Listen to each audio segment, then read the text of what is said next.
नमस्कार दोस्तों, आज हमारे चैनल में परम आदरणीय बाबूराम वर्मा मौजूद हैं।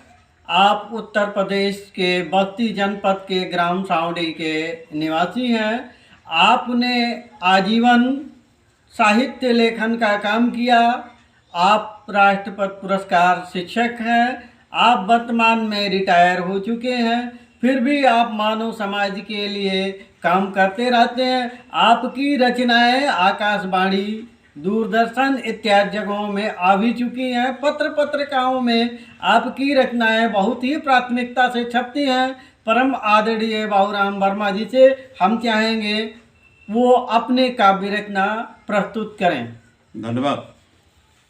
आज समाज में पर्यावरण के प्रति बहुत ही प्रदूषण व्याप्त है, चाहे वो सामाजिक पर्यावरण हो, मानव के वैचारिक प्रदूषण हो, चाहे वो प्रकृति का प्रदूषण हो। आज उस पर्यावरण को प्रदूषण से बचाने के लिए मानव के वैचारिक शब्दों को, पर्यावरण के प्रदूषण को बचाने के लिए हमने कुछ रचनाएं आपके सामने लिखा है और उसको प्रस्तुत कर रहा हूं कि दूषित पर्यावरण हो गया जिससे मानव हुआ दुखी।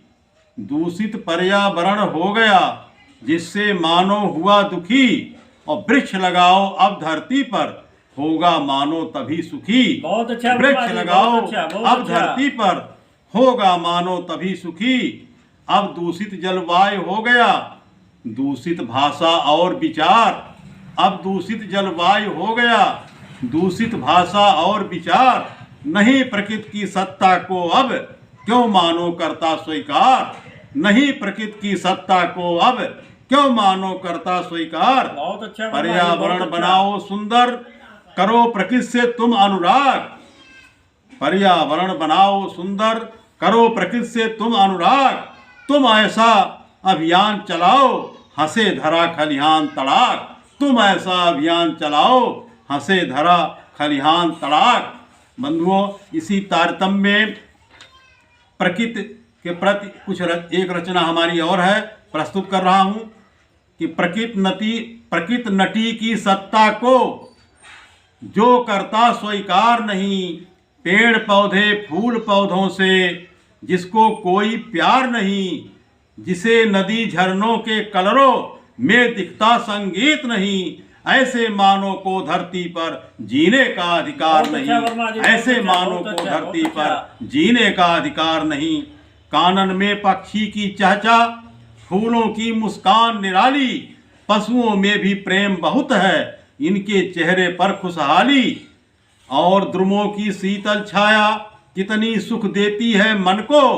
मगर मनुज क्यों इन बातों से लगता खाली खाली है। मगर मनुज क्यों इन बातों से लगता खाली खाली है। जो प्राकृतिक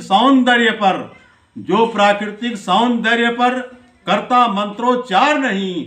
ऐसे मानव को धरती पर जीने का अधिकार नहीं। ऐसे मानव को धरती पर जीने का अधिकार नहीं। जय हिंद, जय भारत। बहुत अच्छा वर्मा जी। जहाँ तक ये सवाल है पर्यावरण एक बहुत बड़ी समस्या पूरे विश्व के लिए है, और पूरा विश्व लगभग पर्यावरण से खेल रहा है, पर्यावरण को क्षति पहुंचा रहा है। पहाड़ों को काटना और ज़मीन के अंदर से कोयला निकाल करके ज़मीन के अंदर को खोखला करना, पहाड़ को तोड़ करके पर्यावरण को क्षति पहुंचाना, वनों को नष्ट करना, ये तमाम चीज़ें प्रकृति के जो हंसते हुए चेहरे हैं उनको बिगाड़ना, ये इंसान की आदत बन चुकी है। और आने वाले समय में परम आदरणीय वर्मा जी की जो बात है वो इतनी सच होगी कि लोग सुकून के लिए पूरे दुनिया की धरती पर खोजेंगे, उन्हें सुकून कहीं नहीं मिलेगा। परम आदरणीय वर्मा जी वास्तव में पर्यावरण के प्रति जो चिंता व्यक्त किए हैं, ये चिंता सार्वभौमिक है और मानने वाली बात है। ये मानस पटल पर दुनिया के सामने रखने वाली चीज़ है। है। ये परमादेव वर्मा जी ने अपनी रचनाओं के माध्यम से पूरे दुनिया को चेताया है कि अब भी चेत लो, अगर पर्यावरण को छेड़े तो एक दिन तुम भी नहीं रहोगे। जय हिंद, जय भारत।